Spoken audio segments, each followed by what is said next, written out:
हरे कृष्णा। प्रिय भक्तगणों, इस फाल्गुन माह शुक्ल पक्ष की एकादशी को आमलकी या आंवला एकादशी कहते हैं। कुछ स्थानों पर इसे रंग भरी एकादशी के नाम से भी जाना जाता है। आज के ही दिन भगवान विष्णु लक्ष्मी माता के साथ आंवले के वृक्ष में निवास करते हैं और भगवान शिव माता पार्वती का गौना करा के इसी दिन काशी लाए थे तथा रंग गुलाल भस्म से होली खेली थी, इसलिए इसे रंग भरी एकादशी भी कहते हैं। यह तिथि बड़ी ही विशेष होती है क्योंकि केवल इसी दिन भगवान विष्णु लक्ष्मी जी के साथ साथ शिव पार्वती तथा आंवले के वृक्ष की पूजा की जाती है। इसी दिन आंवले की उत्पत्ति हुई थी। इस कारण जो भी भक्तगण इस दिन एकादशी व्रत को करते हैं और कथा को सुनते हैं तो भगवान शिव माता पार्वती तथा विष्णु लक्ष्मी के आशीर्वाद से स्त्रियां अखंड सौभाग्यवती होती हैं तथा घर परिवार में सुख शांति समृद्धि आती है, परिवार में खुशहाली बनी रहती है, मनुष्य को मोक्ष मिलता है। तो आज मैं सुना रही हूँ अति मन भावन आमलकी एकादशी की बड़ी ही दुर्लभ तथा पौराणिक कथाएं।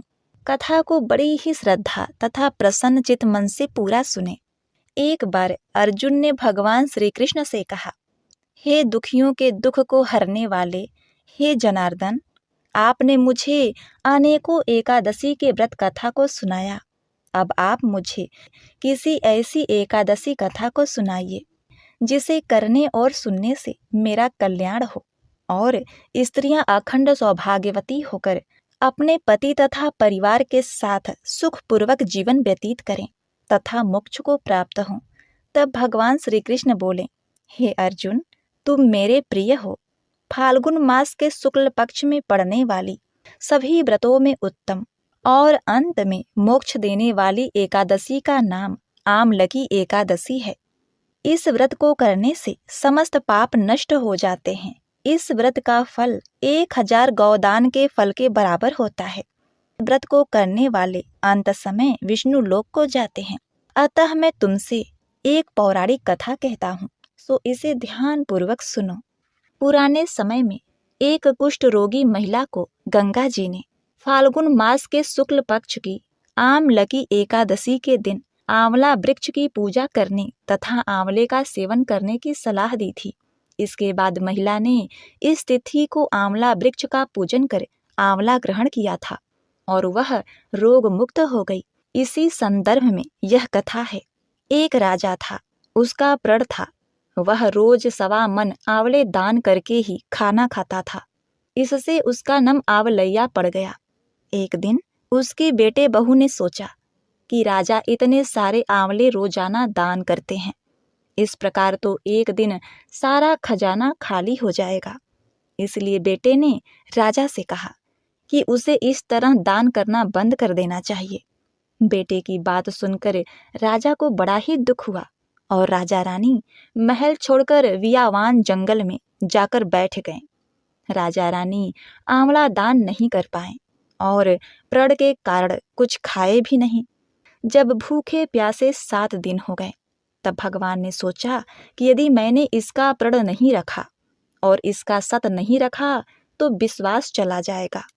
इसीलिए भगवान ने जंगल में ही महल, राज्य और बाग बागीचे सब बना दिए और ढेरों आंवले के पेड़ भी लगा दिए। सुबह राजा रानी जब सोकर उठे तो देखा कि जंगल में उनके राज्य से भी 2 गुना राज्य बसा हुआ है। राजा रानी से कहने लगे, हे रानी, सत मत छोड़े सुरमा सत छोड़िया पत जाए, सत की छोड़ी लक्ष्मी फिर मिल जाए। हे रानी, आओ नहा धोकर आंवले दान करें और भोजन करें। राजा रानी ने आंवले दान करके खाना खाया और खुशी खुशी जंगल में रहने लगे। उधर आंवला देवता भगवान विष्णु का अपमान करने व माता पिता से बुरा व्यवहार करने के कारण बहू बेटे के बुरे दिन आ गए। राज्य दुश्मनों ने छीन लिया। दाने दाने को मोहताज हो गए और काम ढूंढते हुए अपने पिताजी के राज्य में जा पहुंचे। उनकी हालत इतने बिगड़ गए थे कि पिता ने उन्हें बिना पहचाने हुए काम पर रख लिया। बेटे बहू तो सोच भी नहीं सकते थे कि उनके माता पिता इतने बड़े राज्य के मालिक भी हो सकते हैं। सो उन्होंने भी अपने माता पिता को नहीं पहचाना। एक दिन बहू ने सास के बाल गूंथते समय उनकी पीठ पर एक मस्सा देखा। उसे यह सोचकर रोना आने लगा कि ऐसा ही मस्सा मेरे सास के भी पीठ पर था। हमने ये सोचकर उन्हें आंवले दान करने से रोका था कि हमारा धन नष्ट हो जाएगा। आज वे लोग न जाने कहाँ होंगे। यह सोचकर बहू को रोना आने लगा और आंसू टपक टपक कर सास की पीठ पर गिरने लगे।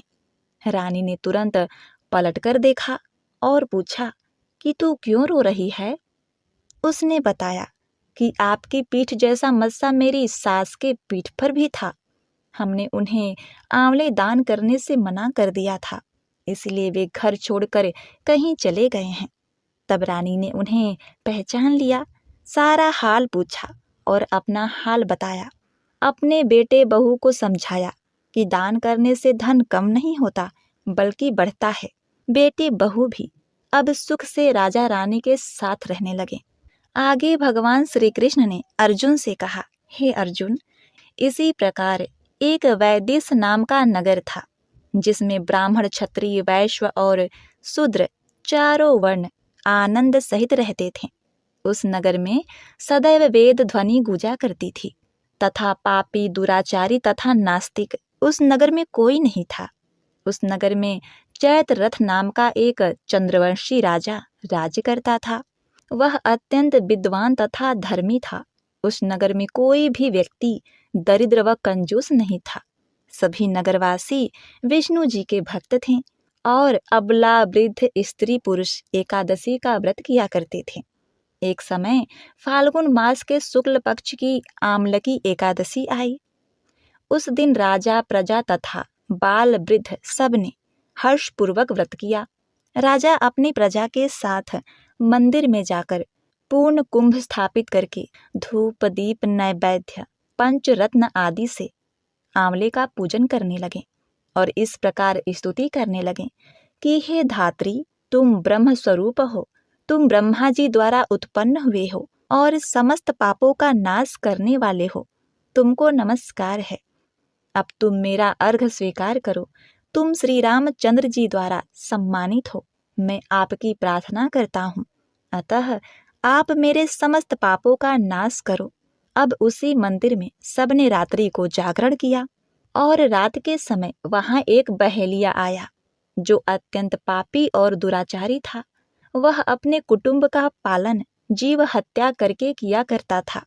भूख और प्यास से अत्यंत व्याकुल वह बहेलिया इस जागरण को देखने के लिए मंदिर के एक कोने में बैठ गया और विष्णु भगवान तथा एकादशी महालय की कथा सुनने लगा।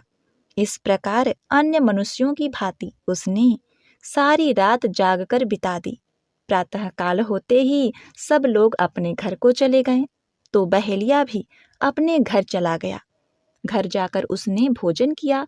अब कुछ समय बीतने के पश्चात उस बहेलिये की मृत्यु हो गई, मगर उस आमलकी एकादशी के व्रत तथा जागरण से उसने राजा विदुर रथ के घर जन्म लिया और उसका नाम वसुरथ रखा गया।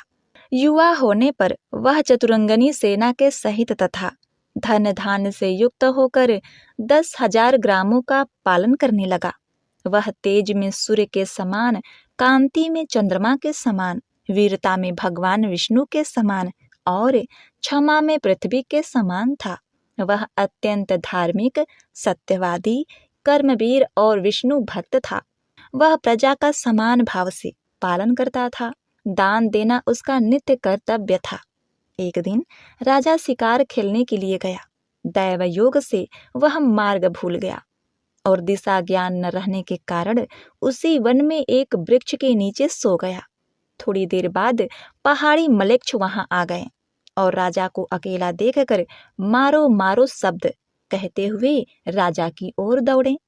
मलेच्छ कहने लगे कि इस दुष्ट राजा ने हमारे माता, पिता, पुत्र, पौत्र आदि अनेक संबंधियों को मारा है तथा देश से निकाल दिया है, अतः इसको अवश्य मारना चाहिए।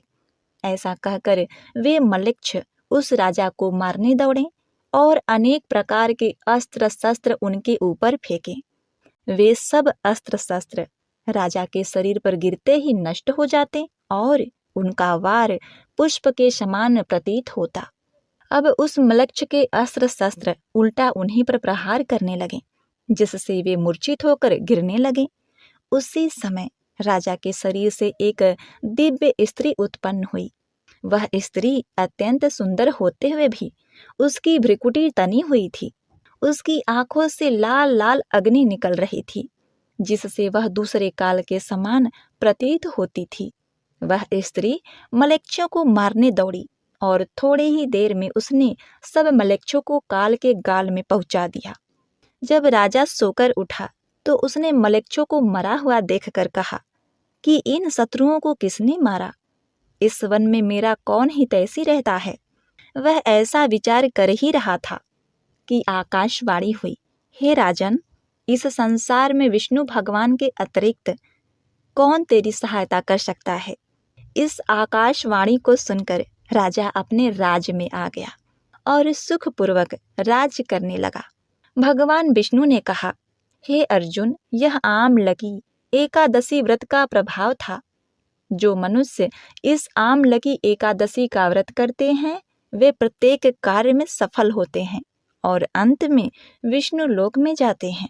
और स्त्रियों को अखंड सौभाग्यवती तथा धन पुत्र संतान सौभाग्य देने वाले इस शिव पार्वती कथा का श्रवण करते हुए कथा का समापन करो।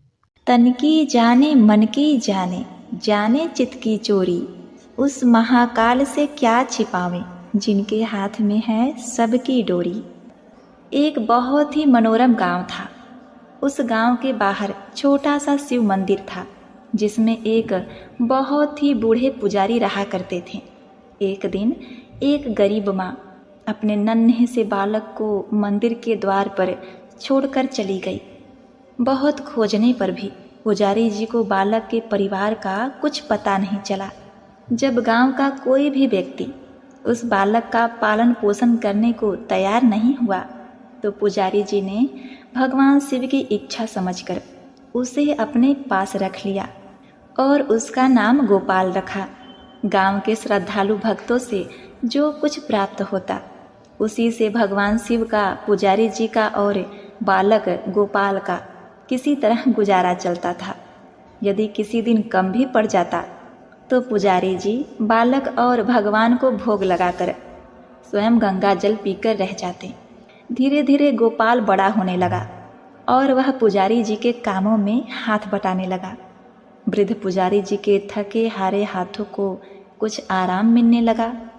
इसीलिए उन्होंने गोपाल को मंदिर की सफाई, भगवान शिव की पूजा, उनको भोग लगाने और उनकी आरती करने की विधि अच्छी प्रकार समझा दी। भगवान शिव के नाम का जाप और कीर्तन करने में समय लगाने लगे।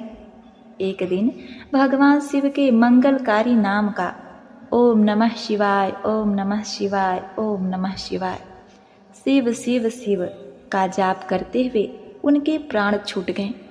अब बालक गोपाल का इस संसार में भगवान शिव के सिवाय और कोई सहारा नहीं था। उसने पुजारी जी की ये 3 बातें कभी नहीं भूली। भगवान भोलेनाथ शिव शंकर को ताजी गर्म रसोई का भोग लगाना, भगवान को भोग लगाए बिना स्वयं कुछ नहीं खाना, भगवान शिव पर विश्वास रख कभी भी किसी भी चीज का संग्रह न करना, बासी भोजन तक का भी नहीं। यदि कोई भक्त पहले से भोजन या मिठाई मंदिर में दे जाता तो बालक गोपाल उसे गरीबों में बांट देता। वह ताजी रसोई बनाकर ही भगवान को भोग लगाता, उसके बाद ही स्वयं प्रसाद ग्रहण करता और यदि बचता तो उसे बांट देता। यदि रसोई बनाने को सामग्री नहीं होती तो गोपाल भोले बाबा को गंगा जल पिलाकर ही रह जाता। एक बार बरसात का मौसम आया।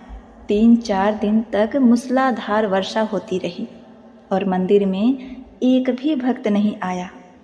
गोपाल अपने भोले बाबा को गंगा जल का ही भोग लगाता रहा और बेचारा अपने खुद उसी गंगा जल को पीकर रह जाता। अब देखिए, भगवान भोलेनाथ बालक की भक्ति और सहनशीलता की परीक्षा भी ले रहे थे, किंतु आखिर में अपने भक्त बालक को भूख से तड़पता देखकर उनसे रहा नहीं गया। और वहाँ माता पार्वती तो ममतामयी हैं ही। वे सेठ के नौकर का रूप धारण करके हाथ में भोजन सामग्री की बहुत सारी पोटली लेकर वर्षा में भीगते हुए मंदिर के द्वार पर जा पहुँचे। उन्होंने आवाज़ लगाकर गोपाल को बुलाया और उसके हाथ में पोटली देते हुए बोले, सेठ जी ने यह कच्चा राशन भेजा है, इसे रसोई बनाओ और भोग लगाओ और स्वयं भी प्रसाद पाओ, मैं कल फिर आऊँगा। गोपाल ने आशीर्वाद देकर उसे विदा किया और सूखी गीली लकड़ियों से धुएं में गर्म रसोई बनाकर भोले बाबा को भोजन कराया। पूरे बरसात के मौसम में भोले बाबा नौकर के भेष में गोपाल के घर आते और सीधा दे जाते और स्वयं भी गर्म गर्म रसोई का भोग पाते। एक दिन गोपाल ने सोचा, सेठ जी को सीधा भेजते हुए 4 महीने हो गए हैं, किंतु वे स्वयं कभी मंदिर में नहीं आए, कभी भी भोले बाबा का प्रसाद ग्रहण नहीं किया। अगले दिन जब भोले बाबा नौकर के भेष में पोटली लेकर आए तो वह भोला भगत गोपाल बोला, भाई तुम्हारे इतने धर्मात्मा सेठ जी कभी स्वयं मंदिर में प्रसाद लेने नहीं आते, इस कारण मेरा हृदय अत्यंत ही दुखी हो रहा है। अपने सेठ जी से कहना कल वे मंदिर में प्रसाद ग्रहण करने के लिए अवश्य पधारे। यह सुनकर नौकर बने भगवान शिव चौंक कर घबरा गए और बोले, अरे अरे पुजारी जी, सेठ जी मेरे द्वारा आपको सीधा भेजते हैं ना, आपको राशन तो भेजते हैं, आप इससे पकवान बनाइए, भोले बाबा को भोग लगाइए और स्वयं भी प्रसाद खाइए। फिर सेठ जी को बीच में बुलाने की क्या जरूरत पड़ गई, जैसा चल रहा है वैसा चलने दीजिए ना। गोपाल बोला, ऐसे कैसे चलने दो, आपके धर्मात्मा सेठ जी इतने दिनों से भगवान भोलेनाथ को प्रसाद बनाने के लिए इतने सारे राशन भेजते हैं, क्या मैं उन्हें भगवान का प्रसाद देने का अपना कर्तव्य भी पूरा ना करूं? मैं किसी का उधार खाने वाला नहीं हूं। अपने सेठ जी से कह देना, यदि कल भोले बाबा का प्रसाद ग्रहण करने वे नहीं पधारें तो मैं उनका सीधा लेना बंद कर दूंगा, मैं उनसे कोई भी सामग्री नहीं लूंगा। नौकर बने भोले बाबा तो अपने भोले भगत की अकड़ देखकर काँप उठे और यह सोचकर मन ही मन हंस भी रहे थे, अरे वाह, आज तो लेने वाला ही देने वाले पर धौंस दिखा रहा है। लेकिन सरल हृदय भक्त के मनोभाव पर रीझ कर वे बोले, ठीक है पंडित जी, कल सेठ जी मंदिर में प्रसाद ग्रहण करने अवश्य आएंगे। प्रिय भक्तों, अब देखिए, दूसरे दिन बड़े ही सवेरे भोले बाबा नौकर के भेष में दूध और बहुत सारी सामग्री लेकर मंदिर पहुंच गए। गोपाल चौंकते हुए बोला, भाई आज इतना सारा सिद्धा किस लिए? नौकर बने भोले बाबा बोले, पुजारी जी भूल गए क्या, आज आपने सेठ जी को प्रसाद के लिए बुलाया है, इसलिए आप बड़े ही मन से स्वादिष्ट रसोई बनाइए और भोले बाबा को भोग लगाइए। और हाँ, यह तो बता दीजिए कि सेठ जी किस समय पधारे। गोपाल प्रसन्न होकर उन्हें सेठ जी के आने का समय बता दिया। अब भोला भगत की इच्छा पूर्ण करने के लिए भोलेनाथ कैलाश पर सेठ जी का रूप धारण करने लगे। उधर अपने स्वामी को अपने प्यारे भक्त के यहाँ खाने पर जाने का समाचार सुनकर ममतामयी अन्नपूर्णा माँ पार्वती भी भला कैसे पीछे रह सकती थीं। वे भी पति की आज्ञा लेकर सेठानी जी का रूप धारण करने में जुट गईं। भोले बाबा ने अपने गले में मुंडों की माला उतार दी, शरीर पर लगी भस्म, कमर पर पहना हुआ बाघंबर, बाहों और कानों में पहने सर्पों के हार भी उतार दिए। उन्होंने एक मखमल सुंदर कुर्ता धारण किया, अपने जटाएं सीधी कर गंगा और चंद्रमा को उसमें छिपा लिया। ऊपर से एक सुंदर सी रंग बिरंगी पगड़ी भी पहन ली। सदैव नंगे पैर विचरण करने वाले हमारे शिव जी आज अपने पैरों में रेशमी जूतियां धारण कर ली थी। हाथ का त्रिशूल और डमरू भोले बाबा ने नंदी के हाथ में थमा दिया और अपने हाथ में एक सुंदर छड़ी लेकर पार्वती जी की प्रतीक्षा करने लगे। और खूब ठाट बाट से कैलाश पर्वत पर चहलकदमी करने लगे। उधर पार्वती जी घंटों से अपना श्रृंगार करने में जुटी थी। चूँकि महिलाओं की आदत है ना, वैसे ही उन्होंने आज अपने पति देव के नगर में बनी सुंदर नगरी काशी, जहाँ से बनारसी साड़ी, उसे पहन लिया, जिसका रंग सेठ जी के कुर्ते से बहुत ही मैच कर रहा था। उन्होंने सोने चांदी हीरे के जगमगाते हुए आभूषण धारण कर लिए। अपने हाथ में बहुत ही सुंदर बने हुए धन के थैले को थाम लिया और भोले बाबा के बार बार आवाज़ लगाने के बाद श्रृंगार कक्ष से बाहर आईं।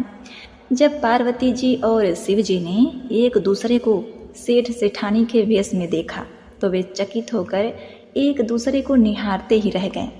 दोनों एक दूसरे को देखकर निहाल हो रहे थे। कभी एक दूसरे का ऐसा स्वरूप नहीं देखा था।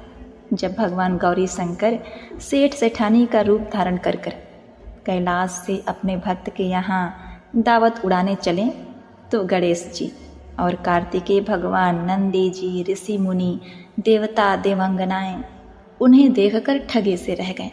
उनकी भी तो इच्छा थी, परंतु क्या करते, बुलावा तो सिर्फ सेठ जी और सेठानी जी रूपी भगवान शिव जी माता पार्वती को था। सेठ बने शिव जी अपने हाथ में ली हुई छड़ी को बड़े ही मज़े से घुमाते हुए पृथ्वी पर टहलते हुए चल पड़े और उनके पीछे पीछे माता पार्वती उनके पाँवों की पायल जो कि छन छन मधुर ध्वनि करती हुई मंदिर में प्रवेश करती हैं। अपना भोला भगत जो कि गोपाल आज बहुत ही सुबह उठकर सेठ जी के स्वागत में भांति भांति के पकवान बनाने में जुटा हुआ था। अपने भोले बाबा का भोग वह चलते फिरते तो बना लेता था, किंतु आज उसे कई महीनों से भगवान को भोग लगाने के लिए सीधा राशन भेजने वाले सेठ जी को प्रसाद जो देना था, अतः आज उसने अपनी सारी पाक कला झोंक डाली। उसने सेठ जी द्वारा भेजे हुए चावल धोकर खीर बनाई, सेठ जी द्वारा भेजे हुए पिस्ते, बादाम, केसर, चिरौंजी, किशमिश डाले और साथ ही बड़े प्रेम से आटे को गूँथ कर लोइया बनाकर उससे पूरियां बनाई। रसोई बनाकर भोला भगत पुनः स्नान करने चला गया ताकि स्वच्छ वस्त्र पहनकर भोले बाबा को भोग लगा सके और सेठ जी उसका प्रसाद पा सके। जब भोला भगत गोपाल स्नान करके लौटा तो देखा सेठ जी प्रसाद ग्रहण करने के लिए स्वयं तो आए ही हैं, संग में अपनी सेठानी जी को भी लाए हैं। दोनों का आदर सत्कार किया, उन्हें आसन देकर बैठाया और बोला, मैं अभी भगवान को भोग लगाकर आता हूँ, फिर आपको प्रसाद परोसूंगा। भावना के भूखे भोले बाबा से भूख सहन नहीं हो पा रही थी, इसलिए वे बोले, पुजारी जी भगवान को जल्दी से भोग लगाकर आइए, मुझे भूख सहन नहीं हो रही। भोला भगत गोपाल बोला, सेठ जी भूख तो मुझे भी बड़ी जोर से लगी है, किंतु मैं अपनी भूख के कारण अपने भगवान को भोग लगाना थोड़े ही भूलता। यदि दुनिया के सारे लोग इसी तरह अपनी भूख के लिए भगवान को भोग लगाना भूल जाएं, तो भगवान तो भूखे ही रह जाएंगे।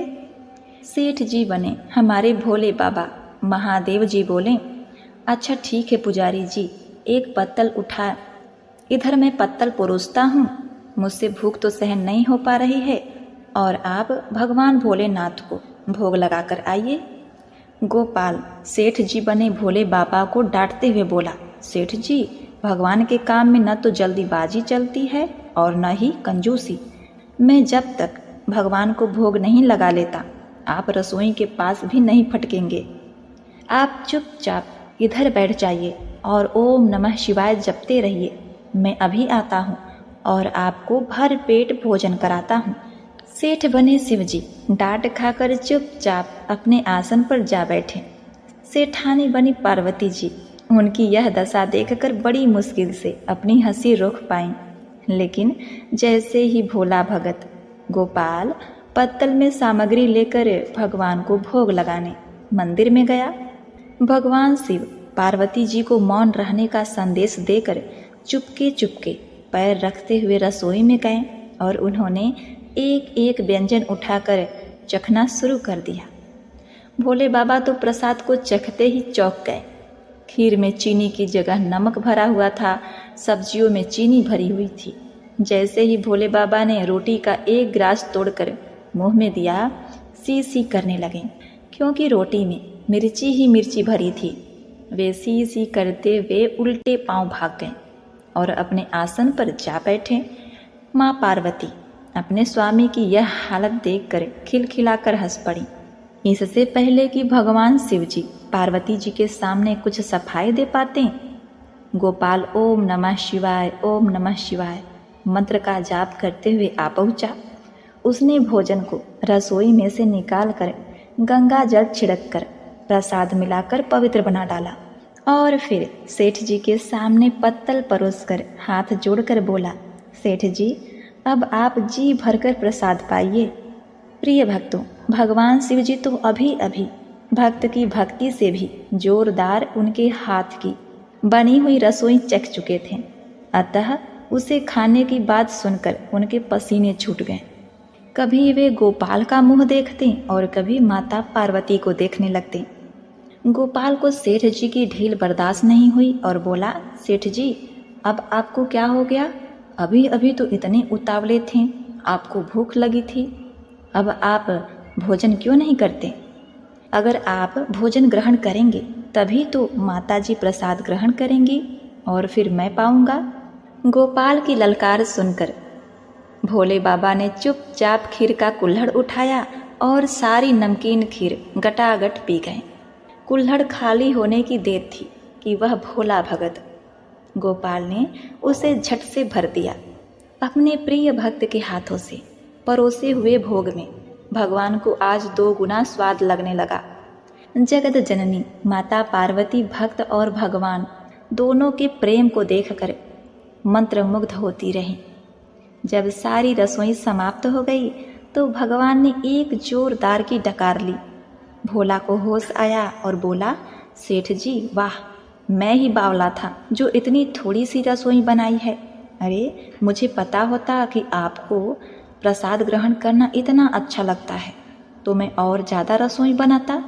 भगवान शिव अपने पेट पर हाथ फेरते हुए सेठानी बनी पार्वती जी की ओर मुस्कुराते हुए बोले, पुजारी जी मैं इतना रोज कहाँ खाता हूँ, किंतु आज प्रसाद इतना स्वादिष्ट बना था कि अपने पर वश ही नहीं कर सका और खाता ही चला गया। किंतु तभी गोपाल रुआंसा होकर बोला, सेठ जी अब तो आपने ठीक नहीं किया, माता जी तो भूखी ही रह गईं, वे क्या खाएंगी? ममतामयी पार्वती जी ने उस भोले भक्त गोपाल को रुआंसा देखकर उन्होंने बची हुई खीर की 4 बूंदें अपने कंठ में डाल ली। भोले बाबा द्वारा भोग लगाने से प्रसाद में अलौकिक तेज और स्वाद भर गया था। ऐसी सुगंध और मीठी खीर चखकर जगत जननी तृप्त हो गई और उनके तृप्त होते ही सृष्टि का प्रत्येक प्राणी तृप्त हो गया। भोला भगत गोपाल बोला, सेठ जी आपने और माताजी ने प्रसाद तो ग्रहण कर लिया, इससे मुझे बहुत ही संतोष हुआ। समझ लीजिए कि आप दोनों द्वारा प्रसाद ग्रहण करने से मेरा भी पेट भर गया। मेरी तो वैसे भी महीने में 4-4 एकादशी हो जाती है, किंतु मैं भी एक दाना ले ही लेता हूँ, जिससे कि भगवान के प्रसाद का अनादर न हो।